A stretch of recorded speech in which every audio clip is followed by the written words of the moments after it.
his own security meeting. All of this geared towards tackling the rising spate of insecurity in that area, as well as other parts of the country, but now quite pronounced in the FCT. As we speak, the most touching case is the one that, of course, the wife of the president, said something about on his X page, talking about the former Twitter. The kidnappers killing a sibling out of 4 children and their mother kidnapped along the Abuja.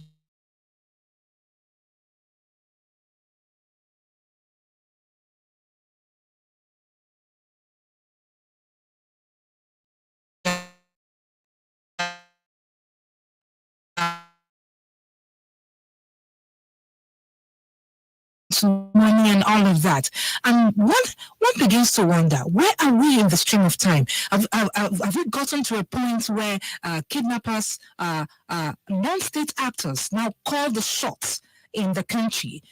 Is it that the people in positions of authority, the people that swore an oath to protect the life of every citizen in Nigeria, can no longer do the job? What is happening as we speak? Sir, as a security expert, how does this make you feel?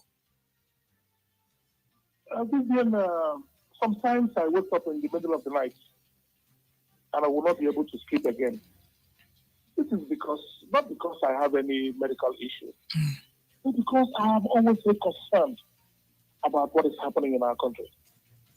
Vivian, is this the first time we're having kidnapping in the country? It's not. For the past 20 years, it has been a consistent and continuous event in this country. Kidnapping on the highways. There is no week that we don't have this incident on the highways in the southeast, south area, and other parts of the nation. It has always been a problem, my dear. And this instance, the one we are talking about in Buhari area council, the incident of 19 persons, who were abducted from an estate. It is called Sagawari Estate. Inside an estate.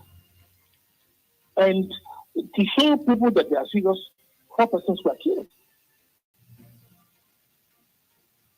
We are told that Nadeha, a 400 level student of Available University, was one of them that were killed.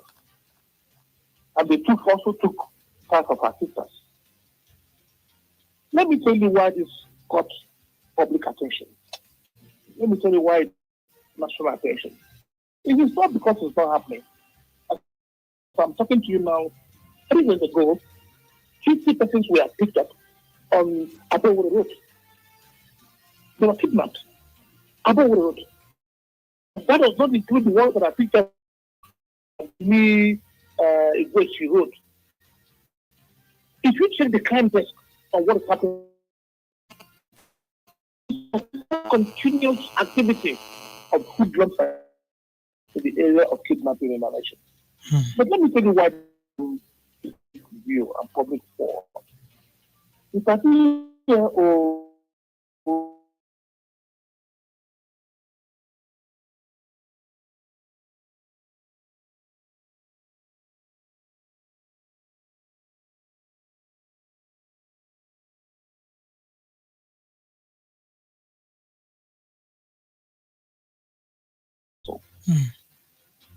you know that in the FCT area alone, in those outskirts areas, the satellite cities around FCT, the crime desk shows that about 180 persons were kidnapped at the eve of the Christmas. It's Christmas Eve. My sister, those of us on the front row of the security output in the country, we are always disturbed. As I talk to you right now, so many of the tools that ought to be used to fish out where these kidnappers are. We have technology. There is technology in place today that will fish out where any kidnapper is. The technology is available.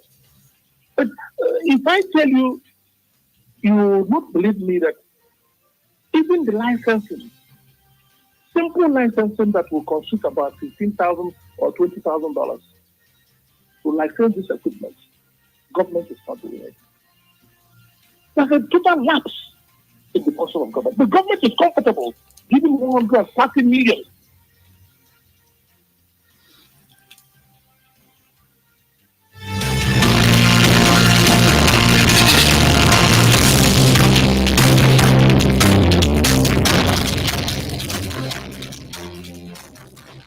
Audio Jungle.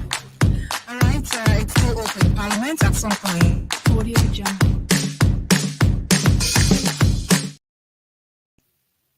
Yes, okay. When I started talking about the dangerous things the government is doing, it went off.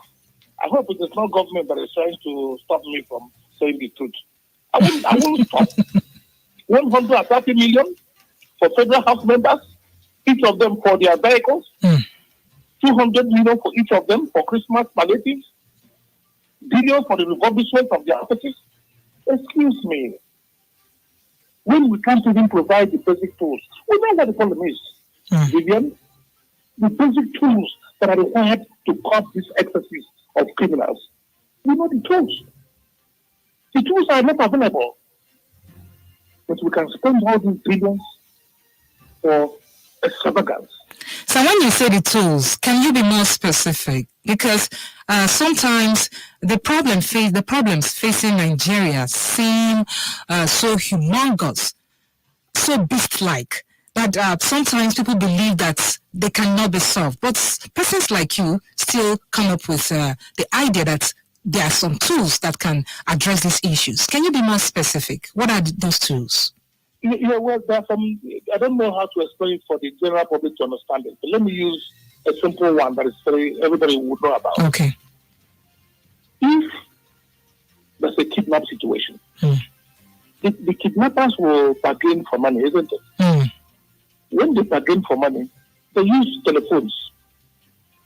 We have the trackers that will tell you the actual location of where the telephone call is going on.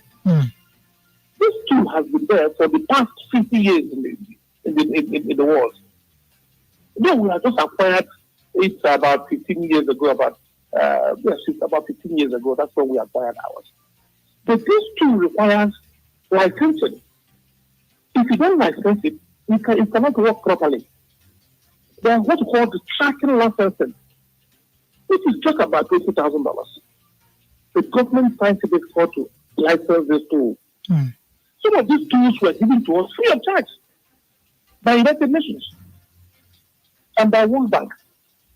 But ordinary licensing, servicing of these tools is a problem for the nation. So let me tell you why I say these things. I say it without sense of responsibility, but without any equivocation, because we need to change. A crime happens around the world. Everywhere in the world there's crime. But the difference of our own in Nigeria is that our people will misplace priority. They will not do what they ought to do to stop this crime. Crime is happening in America. It's happening in Europe. But what they do is that when this crime happens, they find ways, very proactive ways, to stop this crime from continuing. But Nigeria remains around. And sometimes we say it is the will of God. I saw the one commissioner of police the other day saying that we should go and pray. Prayer is good. But are we not expecting the wrong thing to happen? Why are we expecting God to do the miracle for us? Is it not proper for us to make sure that the works of our hands are blessed by God? We should make efforts, sensible efforts. I was very impressed with what I saw the other day. How prepared Israel was, God's own people. They are very prepared to protect themselves with the proper equipment, the proper tools, the proper armory to protect themselves. And then here we have some Pentecostals that will tell us, go and paste something on your car for protection. Go and take holy water. If you put holy water somewhere, you get ointment. These things are spiritual fraudsterism. We must have to make sure we do the right thing. We're not saying God does not exist, but God will help the works of our hands. We must have to make effort ourselves. And then God will bless the works of our hands. We can't leave the whole thing and say, let us pray and leave it to chances. That is what I'm saying, Vivian, my sister. Look at what is happening.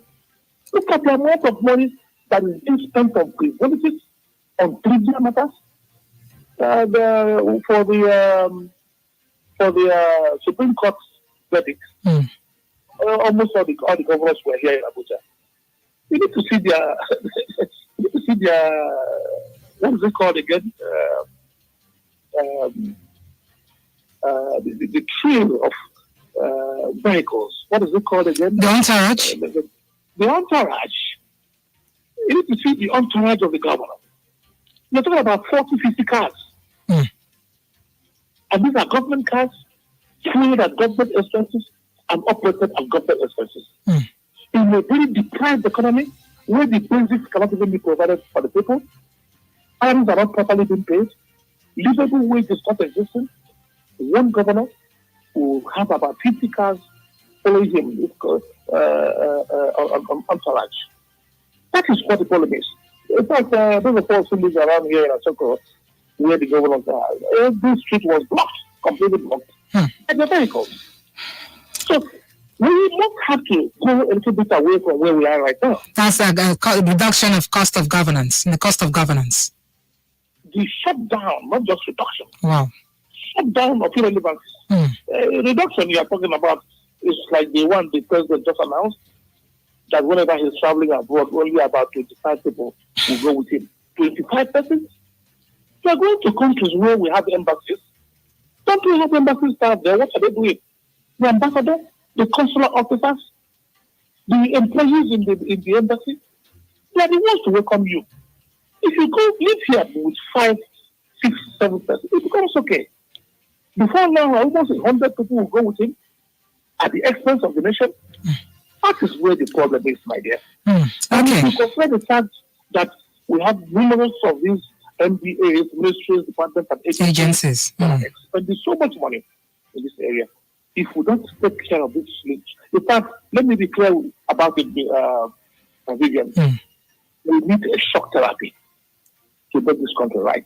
You said shock therapy? A very strong shock therapy. Okay. To correct these anomalies. Because we can't allow this to continue. We need a proper shock therapy. It will come in form of somebody who comes like Edgar Hoover in America, who came and said, listen, this must not continue. Edgar Hoover was the head of the FBI. When he came, he changed the scenario. Okay. It should come in form of someone like Nuhu Ribadu, who came when he came and shut down the criminal act of governors and government officials. It should come in form of people who have capacity to make sure there are changes in this country. Okay. Our children can benefit, and our children's children will have a decent country to live in. To call their own. Our advocacy. Okay, right about now, 22 minutes to the top of the hour of 10. We need to take a breather, Chikwe Udensi. We'll come back and talk about the tussle in Aro Chukwu. We know for sure you are a respected son of Aro, and the Ezeship tussle, the kingship tussle right there, has been on for some time right now. In fact, as we speak, the whole country seems to know about this particular issue happening in the Aro Chukwu area of Abia State. We'll come back for us, for you to tell us a thing or two about this matter. Open Parliament still continues. Vivian still behind the MIC. We'll be right back.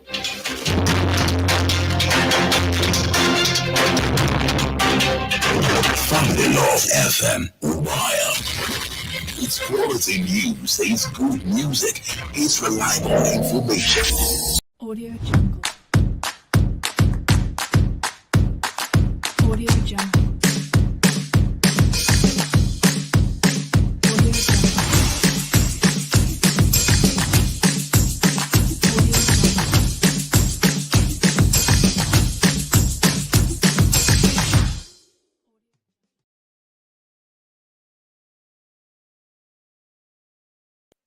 Vision is there of where subsidy,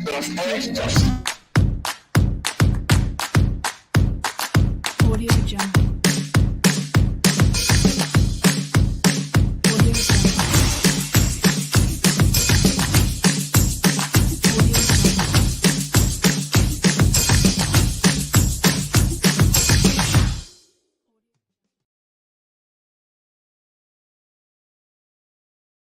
From one place to another. But the result has been announced. If anybody has Audio Jungle.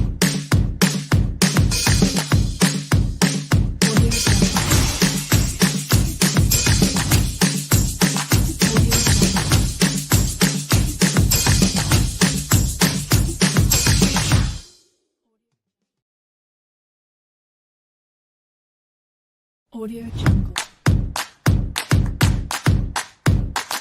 Audio Jungle.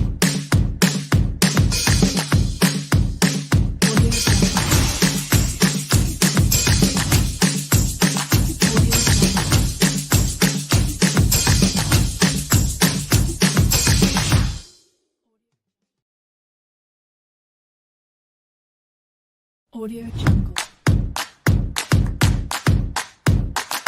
Audio Jungle.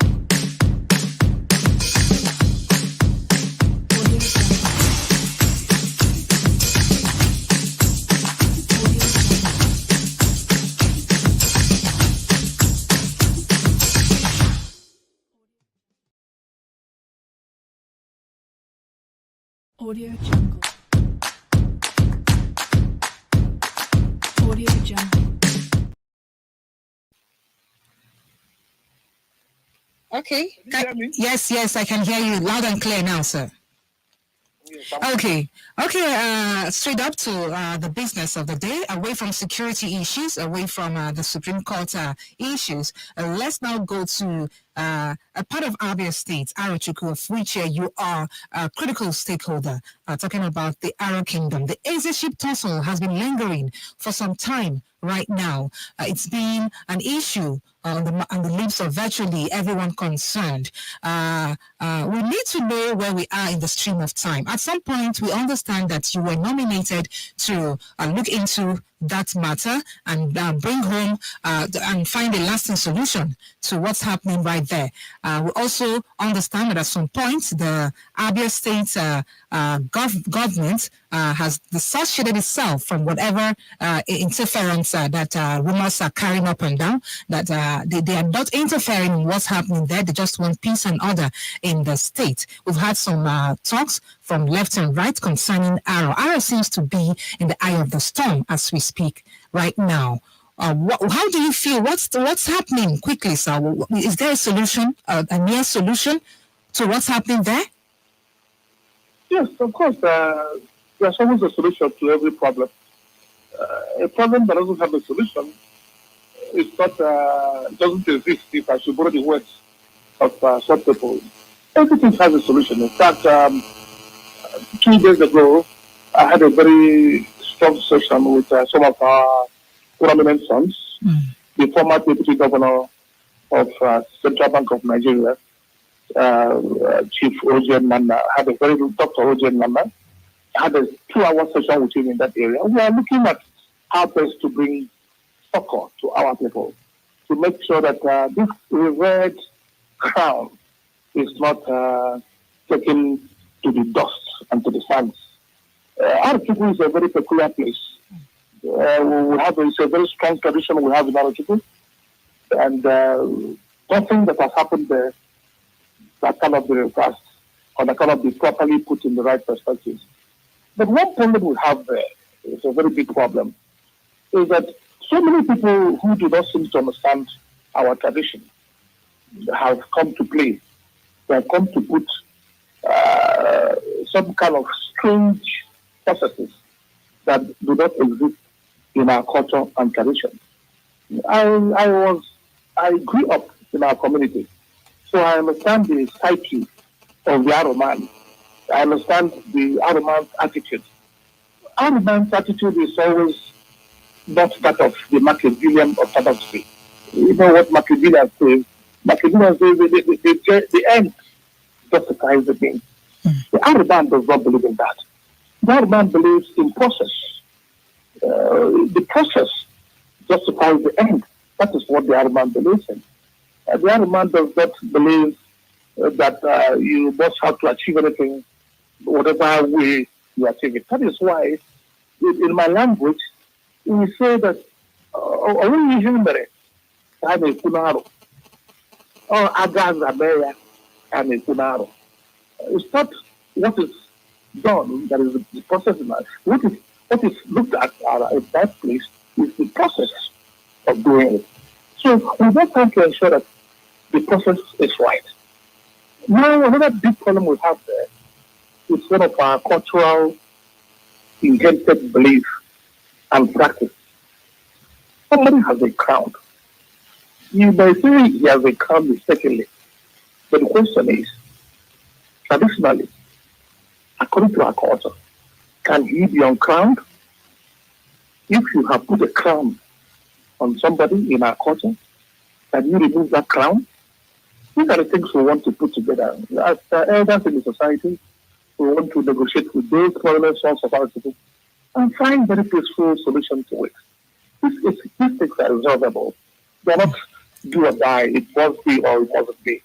But the problem has always been that people who don't understand our culture, they don't understand our tradition, they have come to interpret our tradition upwards, downwards, or upside down. And that is where the problem lies.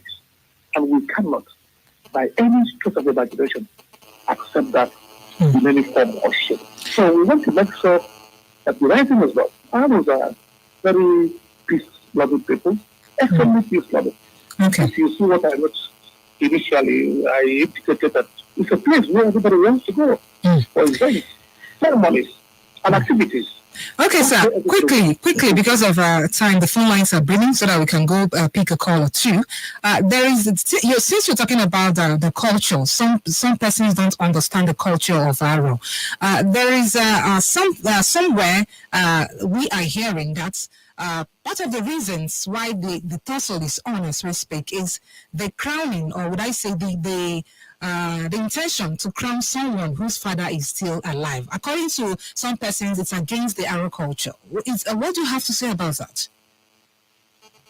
The question is not even whether his father is alive or dead. The question is he qualified? If you ask me, I have had the opportunity to interact with the young man. He is eminently qualified. He's very personally. We were talking about qualification, not whether his father is alive or dead.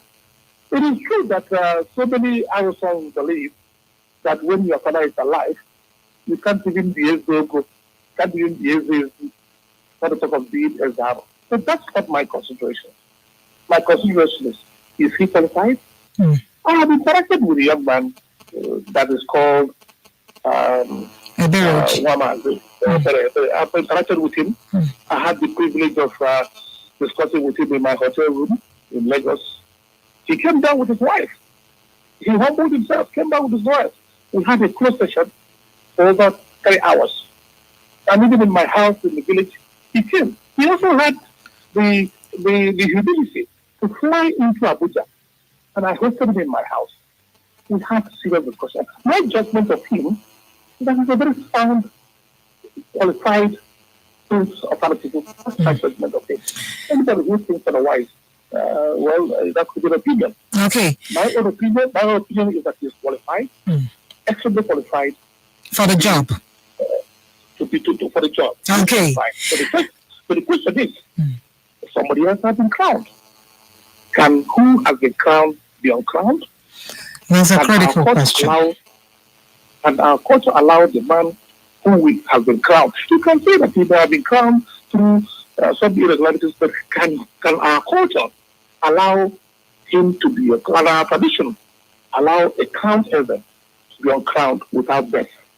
That is where we are. We want to put the perspectives together, bring some reasonable,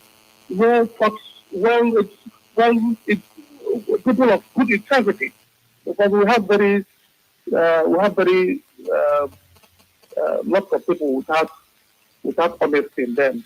Okay. So we are looking for people who have some level of integrity, so we can discuss with them. Okay. And find the solution. Sir Chikwe Udensi, let's see if we can pick a call or two. I wish we had all the time for you to do more elaborations. But now let's see. Hello, good morning.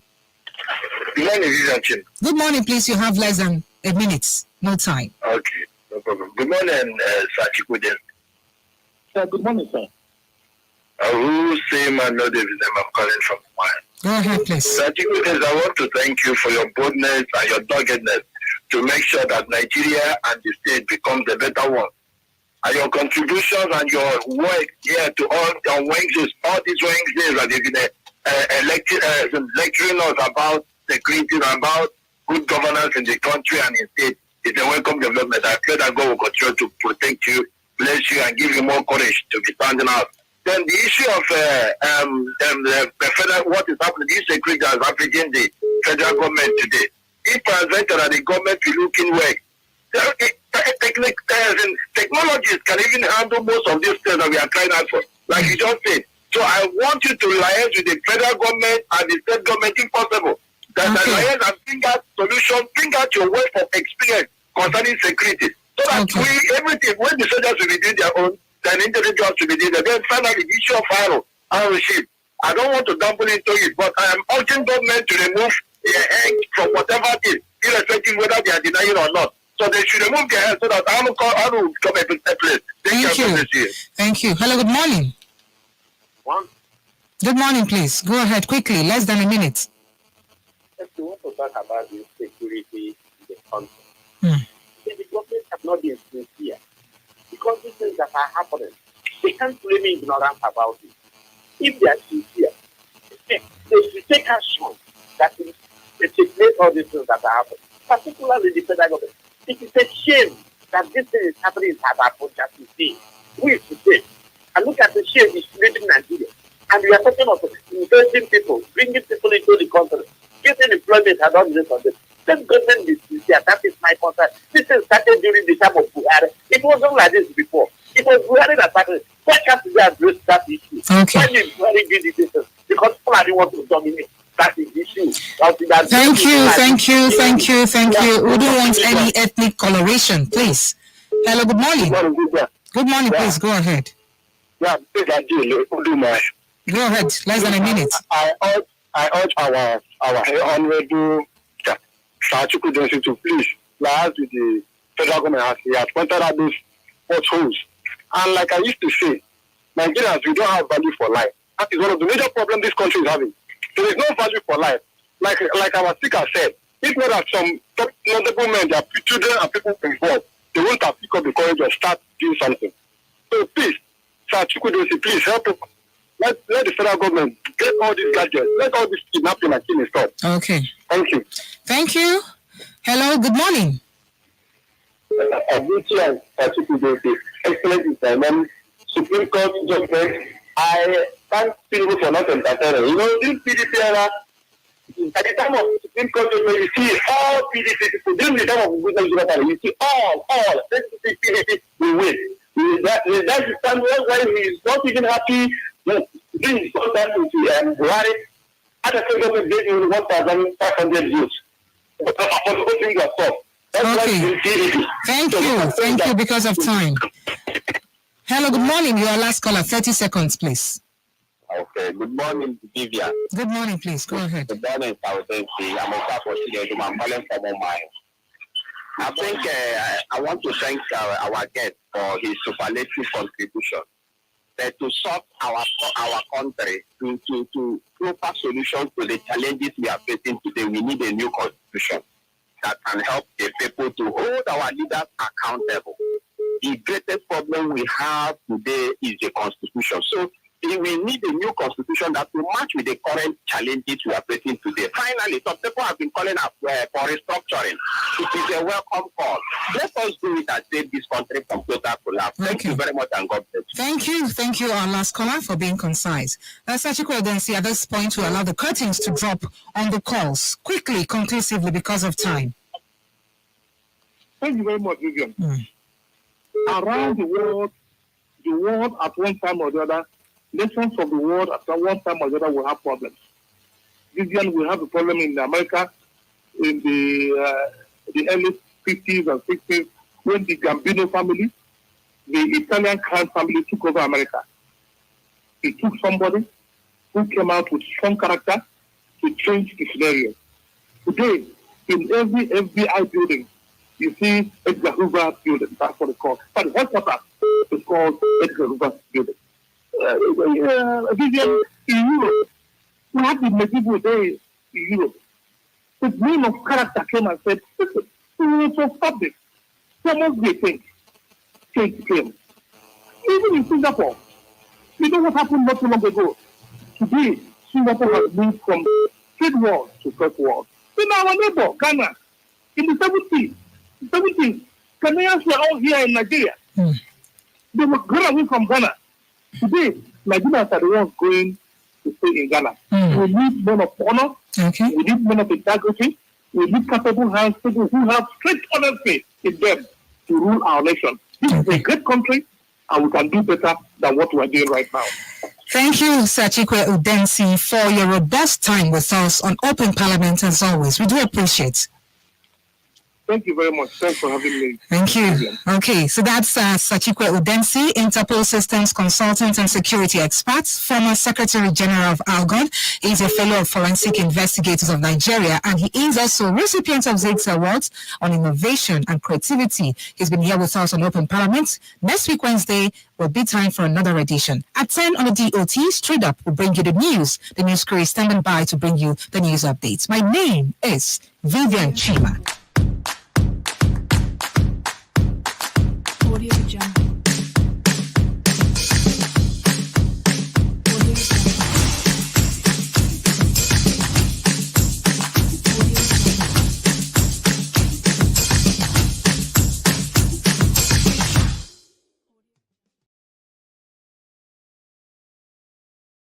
Audio Jungle.